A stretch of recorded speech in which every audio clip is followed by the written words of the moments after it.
Bonsoir à tous, bienvenue dans votre édition régionale. Dans l'actualité ce soir en Limousin. La colère des motards opposés au contrôle technique européen. Plusieurs centaines de motards ont défilé pour protester contre le projet européen de contrôle technique annuel obligatoire. Selon eux, cette nouvelle obligation ne se justifie pas. Et donc, Angélique, les motards limousins se sont joints aujourd'hui à une journée de protestation. Oui, une journée très suivie. Ils étaient plusieurs centaines dans les rues de Limoges et de Brive cet après-midi, répondant à l'appel de la Fédération des motards en colère. Ils ont défilé contre le projet européen de contrôle technique annuel obligatoire. Reportage et explications à Brive de Gaël Fauquemberg et Styliana Pive. Ils vrombissent de colère. Une nouvelle fois, les motards manifestent sur la route. Entre Tulle et Brive, impossible de circuler cet après-midi.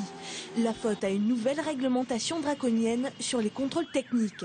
Leur sentiment ? La colère, on est là, c'est ras-le-bol, toujours notre loisir maintenant, c'est toujours payer.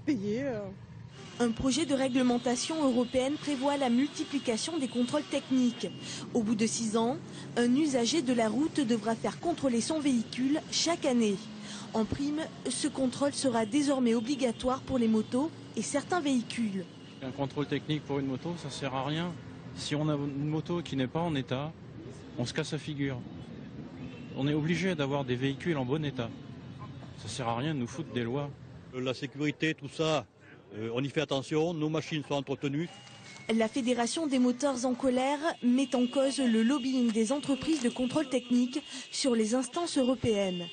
On va y aller plus souvent, ça sera plus cher, et de là, il va y avoir les remorques qui vont être impactés, parce que ça c'est compris dans le projet, il va y avoir les caravanes, et forcément les motos qui ne sont pas impactées aujourd'hui. Le député européen Jean-Pierre Audy a récupéré les doléances des motards. Eux promettent de surveiller l'avancée des discussions et de remettre les gaz pour défendre leurs motos.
Mmh.